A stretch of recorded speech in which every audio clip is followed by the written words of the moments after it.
All right. Thank you so much for coming on the show.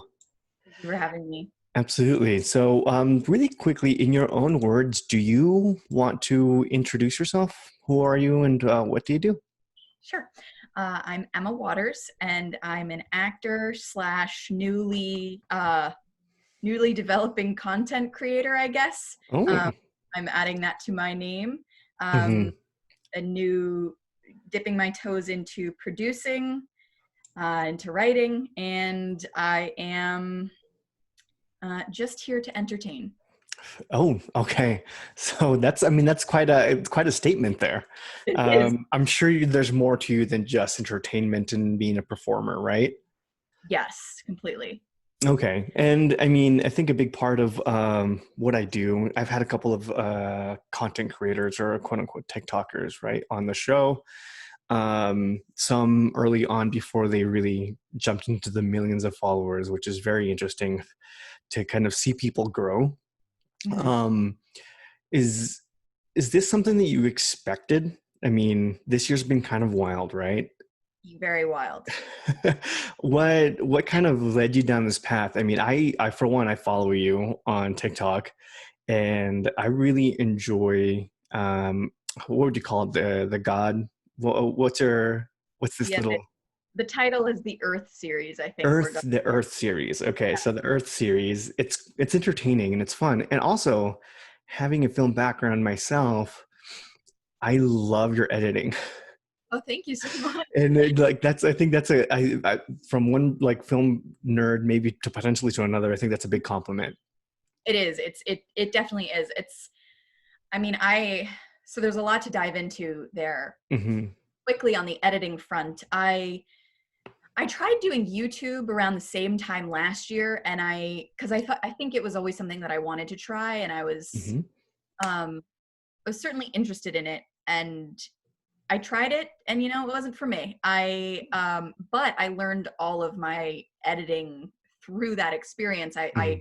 downloaded Final Cut Pro onto my computer, and then I just every time I had to try something new or like didn't know how, there's tons of free tutorials on YouTube, and like you can figure out how to do anything these days. Hmm. Um, but that was certainly really helpful going into TikTok.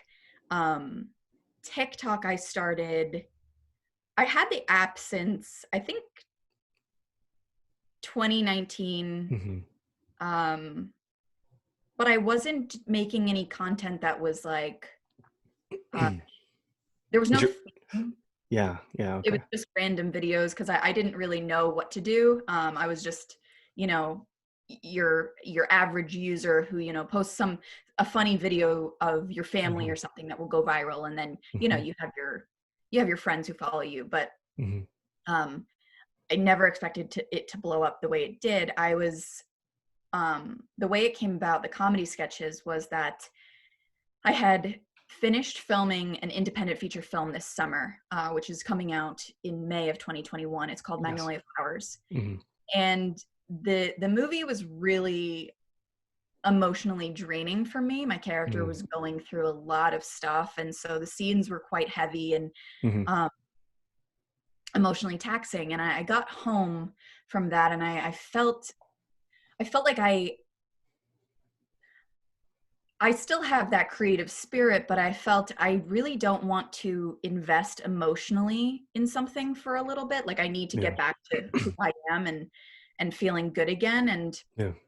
I said, this is a great opportunity to like try maybe some comedy because I haven't gotten the chance to do that yet. And so I started with just two-person sketches, as you do when you're starting out, and Yeah. just started writing some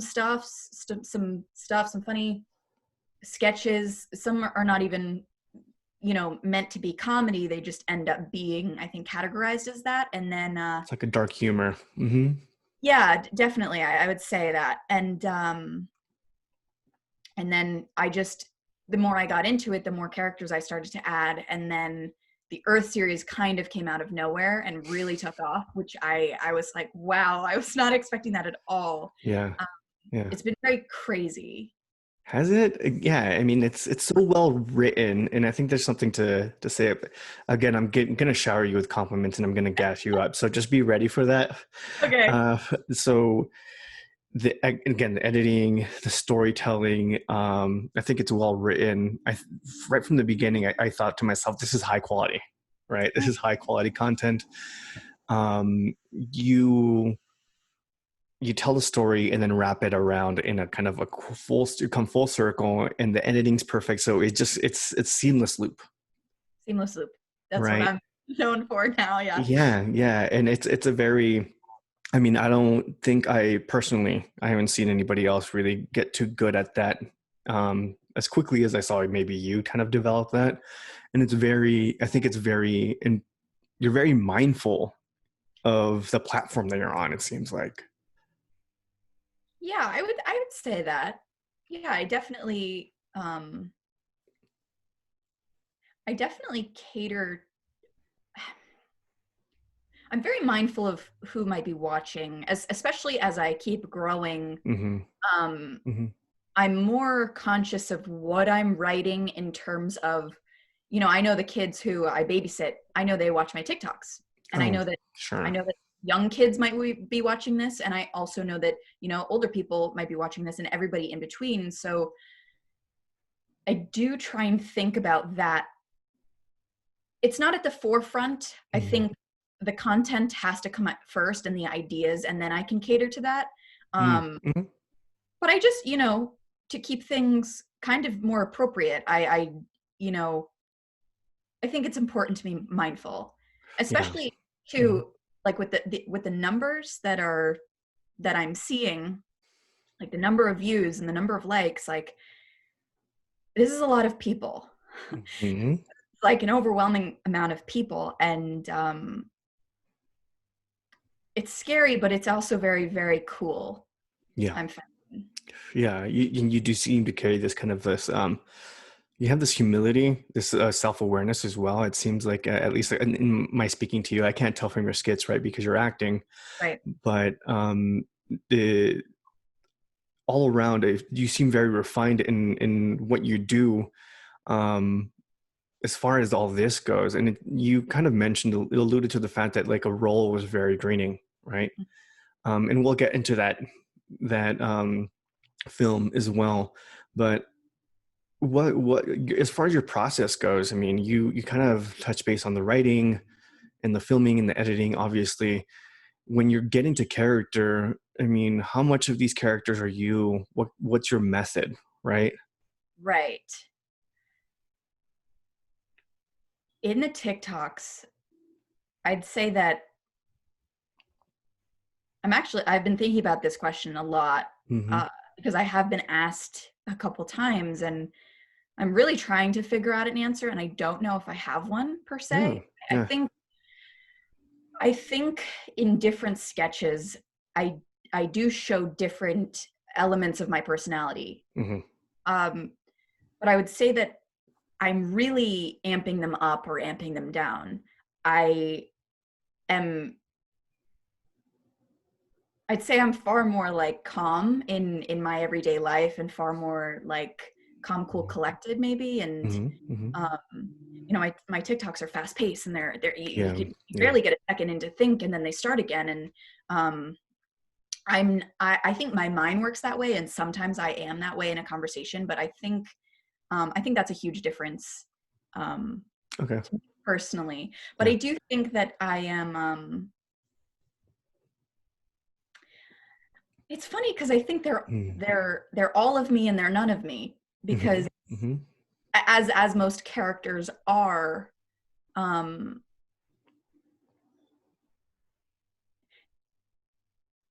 yeah, which which I kind of like, because I'm not necessarily coming on the app and saying this is who I am, and Right. you're gonna know every single thing about me. I don't know if I necessarily want that, It's not and I your don't. it's not your vlog, right? Not what Right, it's there for.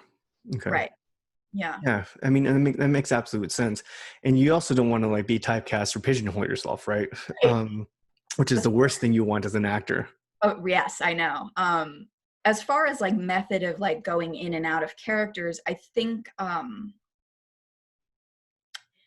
especially with the Earth series, as I keep like playing these characters, I find that they're developing more and more, and Mhm. I'm personally learning more about them. They really started off as very superficial of this one's happy, this one's tired, this one Yeah. is maybe a little bit judgmental. And now I'm, especially on my Instagram, I'm developing more background on who these characters are and sharing that information to the audience. But it's fascinating it's really interesting too. It's important for me as an actor to be watching these things and watching myself on Mhm. screen as sometimes different people, because sometimes I'm shocked. I'm like, I don't understand how that is me, how I can do that. Like I play this really happy character in the Earth series, and she's really excited and she's so animated and she's like, oh my God, this sounds so fun. And I just like it's so Yeah. Yeah. like of course I have like this puppy energy sometimes and I do get really excited, but Hmm. so amped up to an extreme that I would Hmm. never do. Yeah. And to look at it, it's just so funny. No, I get it. I mean, I recently saw a friend of mine. I was watching a TV series on Netflix, and I saw him in episode 2 of something, and the shout out to him. But I, it's not his personality is completely different from the character, and it was just so strange. I was like, wait, what? Like he also his name's also Oscar, so I was like, this is so weird, dude. But that's acting, right? And I Right. think that's a big part of becoming the character. Some people are more method actors, some are more reactionary actors, right? What is your training? Do you have training in this? What led you down this path? Let's talk a So, little bit more about your background. yeah, sure. I graduated college in 2018 from Fairfield University, Hmm. and I have a degree I majored in math and I minored in philosophy. Wow. And I was I remember my roommate senior year looked at me and she said, like, have you applied to any jobs? And I straight up lied to her face. I was like, yeah, I've applied to like a ton. Like totally I'm totally being a responsible adult, Yeah. following the career path I have chosen for myself. Hmm. Deep down, I'm like, I haven't applied to anything. I feel guilty, and I'm really avoiding um, all things math. And it was funny because I was also enrolled in a 5-year program where I was going to get a master's in math, and I had this thought in my mind that I would be a professor, and then those that completely I don't think I truly knew who I was during all of that. I think I was a real people pleaser instead of like an Emma pleaser. Yeah. And so then I finally just had the balls to say to the people around me, like, I want to act, and I'm gonna try. This was and a ton of people, like the closest people to me, they Yeah. were all like, where is this coming from? And I said, I don't know, but it's like this, it's something very deep inside me that I have to figure out. Like I think I was living my life trying to make everybody happy, That's what I was gonna and say. that led to me not making decisions for me. Yeah. And I think that comes from a pretty insecure place as well. You want others to be proud of you so that you can take that and then you can be proud of yourself. um Mm. and so I took an acting class at my local theater, and I Yeah. learned about like headshots and resumes and other acting classes. And then um a couple some time passed, and I started working with a private acting coach, and we did private lessons for about a year via just like FaceTime. Hmm. And so he really taught me like what script analysis is, and character development, and like being very present, living in the moment. And Hmm. it's funny, when I was working with him, everything seemed to go in one ear and out the other. I wasn't really grasping it all because I was so focused. I was like this really analytical person, and I was focused on like, you know, what do you Like mean? there's a formula, right? Yeah. Right.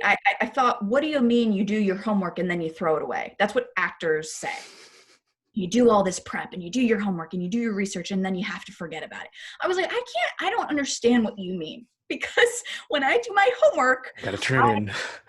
that is my homework and it's very Right. important to me and I Yeah. worked really hard on it and I can't forget it. And I think I was stuck in that little level, which is very, I was a new actor and I couldn't see above that at Right. You that were level, learning. Yeah. of course. And so then I started really understanding like what being present meant and how important it is to like almost care about your scene partner more than yourself, like more than you care about yourself or your character. Okay. You know, if I have my focus on you, then I'm not worried about what I'm doing. I'm worried about you. But if you have that same mentality, you're worried about me. So we're looking out for each other and we're ping ponging and it's really nice and natural and you're present with each other. Whereas before I was so caught up in this is the way I practiced it. This is the way my homework says to do it. This is the way I'm going to do it. And it doesn't matter what Oscar does or says, I'm going to do it my way. Yeah. But with that mentality, I'm not taking you in at all. It's all about me. Yeah. I'm not listening to you. I'm not present with you. And so that's a big thing he taught me. Something I'm realizing more and more that he taught me as I continue. And then as I look back on like what he was telling me that was too above my head at the time. Right. I mean, I love that, for one, on a personal level. I think it's a kind of beautiful way to look at the world in general, right? Being more present. I think that's an important thing. Being selfless, I guess, in that scene, in that moment that you are performing with those around you, and making sure that by kind of taking care of them and making sure you're supporting them in their role, you're doing your job. And I'd never thought of acting that way. And I think that's a very, very, I mean, it makes sense even more so now that you said that. And that's such an interesting thing. I mean, yeah. Sorry to interrupt you. I am a part of this improv group, and that really, I started working with them before I went on to the movie set of Magnolia Flowers. And, you know, in improv, that's really all you do. You just have each other's back because you have no lines, you have no script. You are making this up together, and you have to trust each other and trust that, okay, I'm taking us this way, follow me. I promise you'll be safe. And then if that person starts to veer this way, you have to go with them, because you just have to go where the scene is going. And if you try to do your own thing, it doesn't work. And I think really trusting the other person it's certainly vital for me. It's when I do my best work. Certainly when I actually have scene partners, when they're not just me talking to myself alone in my room. Playing different roles. I mean, I'm sure that, I mean, you're moving between characters and you're playing every single one. So I'm sure it's just a lot of you time. I mean, that is very much how improv works, right? There's no, it's just, okay, this is what we're doing now. All right. So we're going in this direction, and you're right. And that's what I've heard as far as improv goes.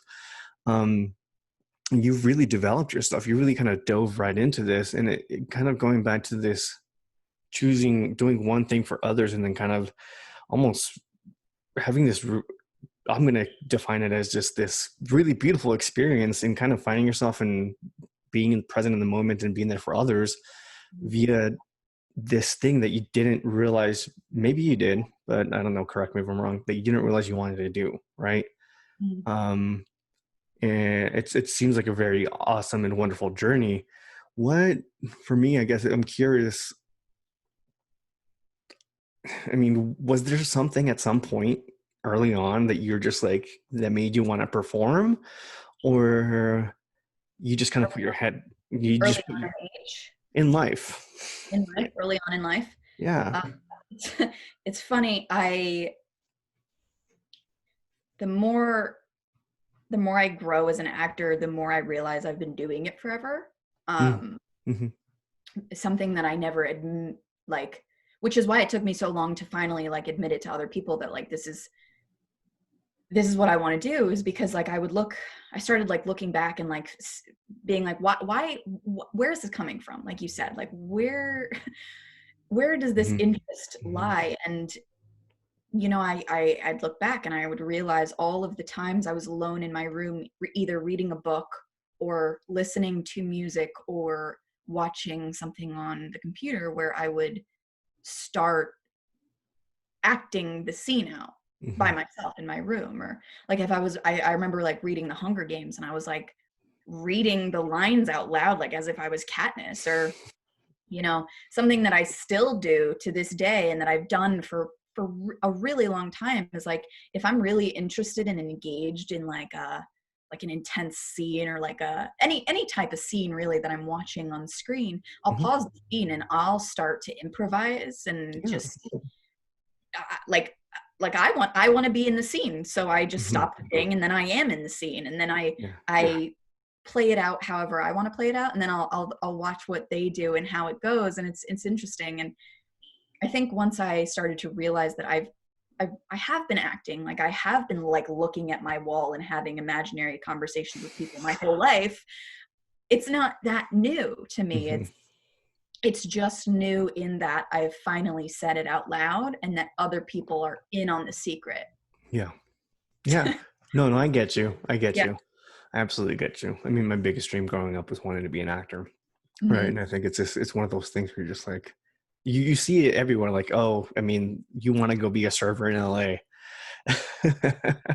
is what you want. And there's so many people discouraging you along the way. It's very courageous of you to actually kind of put it out there and say, you know what, I'm going to do this. Right. And I think that's wonderful. So, I mean, you've done all of this, you've kind of developed this yourself in your acting. You've really kind of dove in and done it all the way. What what's coming next? You have this film, right? You got that role. Can you tell us a little bit about this? And you also have some sort of campaign going on with that? I do, yes. So Okay. we are currently in the post-production phase of Mm-hmm. this film, Magnolia Flowers, Okay. um, written, directed, and produced by Colin Dale. Mm-hmm. Um, this movie is about, I play a character named Caitlin Doyle, and the movie's kind of about her and her struggle with mental health and her younger brothers. And Mm-hmm. something really tragic happens Mm-hmm. on top of one of her brothers disappearing. Mm-hmm. And so the film is about, I think, finding herself, but also finding her brother. Maybe finding herself through finding her brother. Maybe Like a journey uh, of sorts, yeah. just yeah, like Mm-hmm. maybe like a dark coming of age. Yeah. Um, Yeah. of sorts.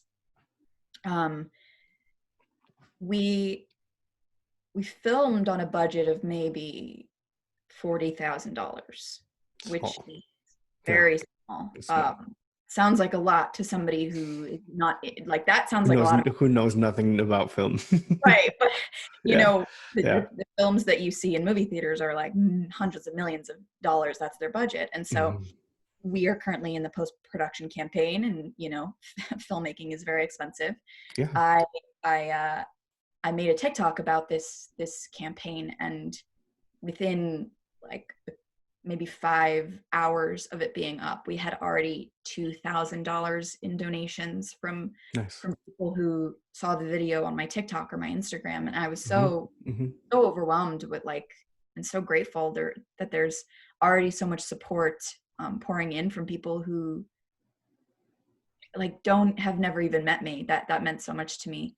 Yeah. Um, and so we're a little over halfway of our goal of $20,000. So Yeah. we've surpassed 10,000 in a very That's short awesome. time.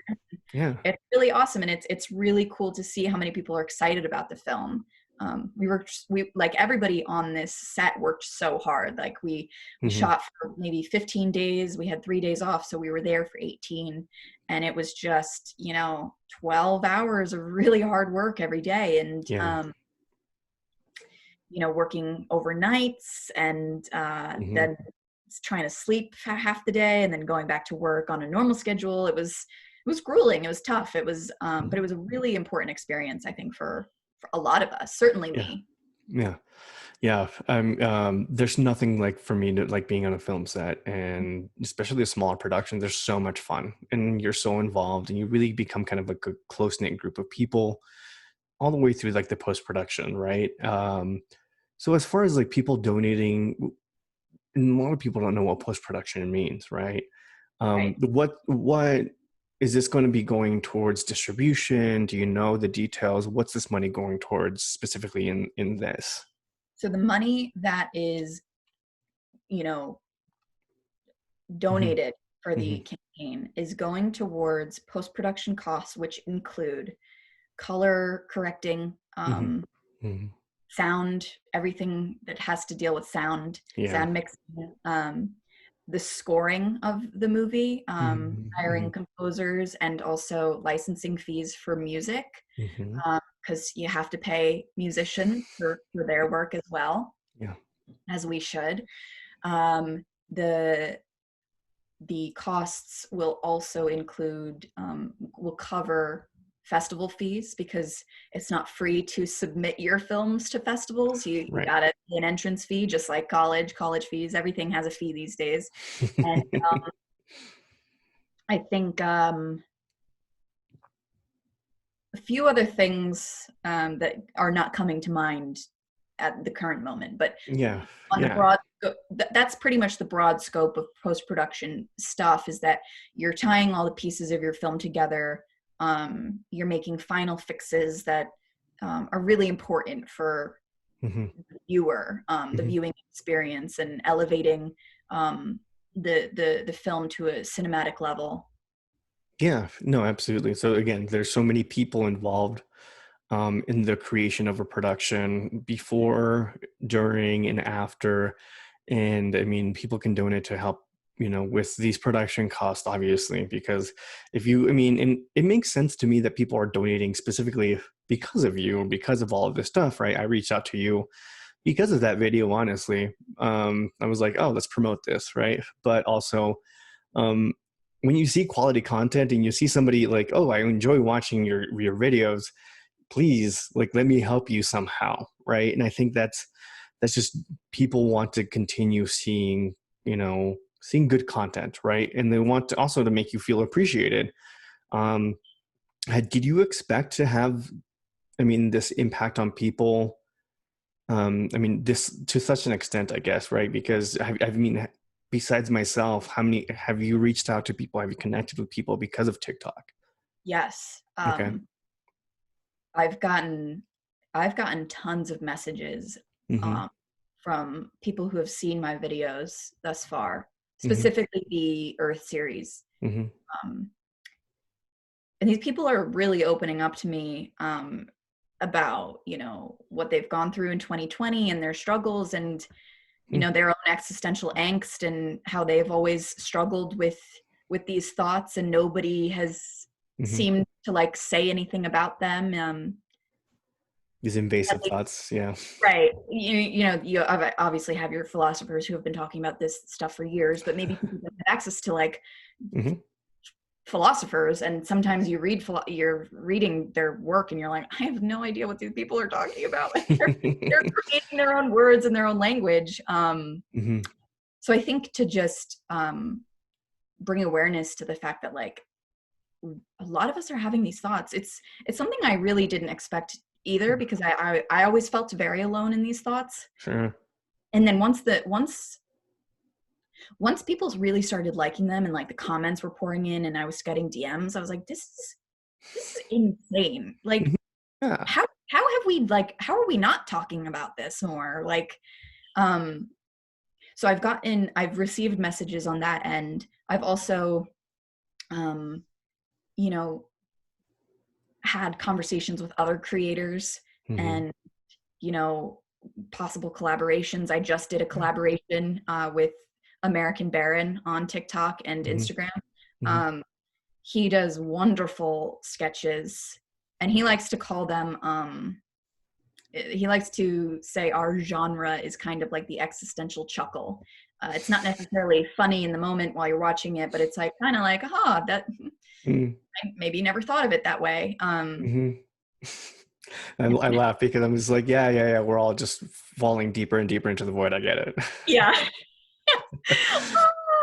Uh, um, so that's been an awesome opportunity, like just in connecting with other creative people that you would never know these people existed if not mhm. for TikTok or social media as a whole. Um, Yeah, yeah. I mean, job how do you? Yeah. opportunities too. Oh, That really? Okay. yeah, some people reaching out and saying, here's my script. I'd love for you to read it. I'm like, oh my gosh, sure, I'll totally read it. Mm-hmm. So that's really, really, really fun and cool Yeah, to not. collaborating, making art, and creating things together with other people, I think is one of the neatest things that you can get from like content creation, right? Because you start connecting with other people that are very similar to you, Mhm. and or like want to create or call it different things or the genres or yada yada yada, right? But it's yeah, it's so much fun kind of creating this little group of people that you wouldn't have known otherwise in any other way. I mean, where do you see yourself kind of going with this? Besides, I mean, the pandemic ends, right? Yeah. We have to go back to real life. Right. What's next for you?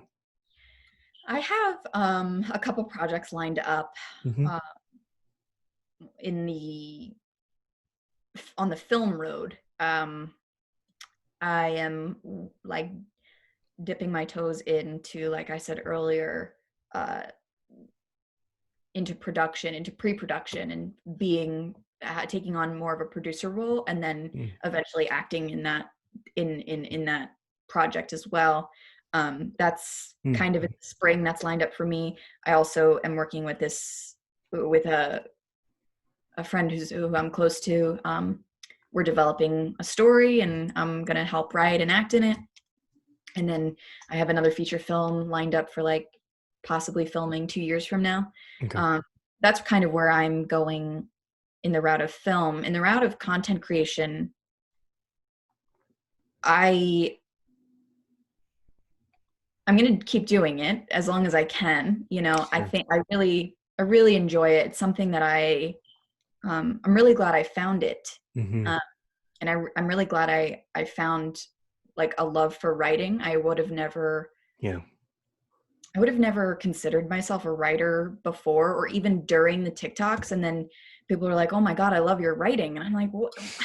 Wait, am I a writer?" You are. That was my first thought. I mean, I think when I can go on a long spiel for my listeners, they've already heard this. I have a tendency to kind of bring people on and talk about storytelling, but um, one of my first things was like obviously the editing, but I thought to myself, I'm like, wow, this is well written, Thank you. right? It takes a lot of foresight and understanding of your audience and all of this. You again, the awareness that you have of every little component Mhm. comes together and it's visible. I don't think everyone has the appreciation for writing, but yeah, and it's interesting that you didn't realize that. Yeah, it's so and that has I think that has given me the confidence to Hmm. um the project that I just mentioned of I'm gonna write a little bit on that, like co-write with some people. Like I would never have said yes to that opportunity before Hmm. before people were calling me a writer. Because and it's funny, it's like, are you what Yeah. people say you are, or like who are you? What do you define yourself as? Do you let outside people's perspective shape your opinion of yourself? Do you not? Do you choose who you are? It's all confusing. Um, but that was so yes. In terms of TikToks, I have more ideas. I'm gonna take just a slight break from the Earth content, just to go back to like maybe a two-person sketch every now and then, um just because I felt it's kind of overwhelming to to cater to the amount of people that love the Earth series. Yeah, yeah. I mean, do it because you love it, right? Don't do it because you're trying, again, go falling back into like the people pleasing. Don't Mhm. do it because people want the content. I think people are falling for your characters and for your storytelling because you enjoy it. At least that's the way it comes. You have this passion behind it. And the second you start doing it for other people, you're going to lose that. It's so funny. The third like episode in the Earth series, um, the first two did so well. The first one has over 8 million views and like 2 million likes or something like that. The second one did super well too. And I was like, oh my God, I'm getting all of these followers. I have to put out content or else I'm going to lose them. They're going to Right, right. The panic need sets in. more. The panic sets in. And then I really forced something. It wasn't coming natural to me. And I completely forced the whole writing of it and the producing of it and all. And I was rushing because I felt rushed. People were commenting like, oh my God, we need more. And I was like, oh my God, okay. And it ended up not doing, it has tons of views, but it wasn't to the level of Right, right. It's not the same. It wasn't the same. the game. And I felt, oh, you know what? I'm going to put out, that was a really big lesson for me. I'm going to put out when I want to put out content and stuff that I really think is worthy of being put out, not just because I'm feeling frantic and that I have to, live up to this standard, what is the standard? Like why am I setting this? Don't do it. I mean, for me, it's like, my first thought is like, don't fall victim to capitalism and the desire for more and the greediness, right? Of just like keep producing. We need to consume you, right? Because then you're drained, and then you physically, I mean, to an extent, emotionally are consumed, and that's not cool. Yeah. Yeah. It's not. And for a while it became stressful for me. And like I've had a couple of days off and some time to think and like kind of reevaluate, and which I definitely needed because I got so caught up in it all, and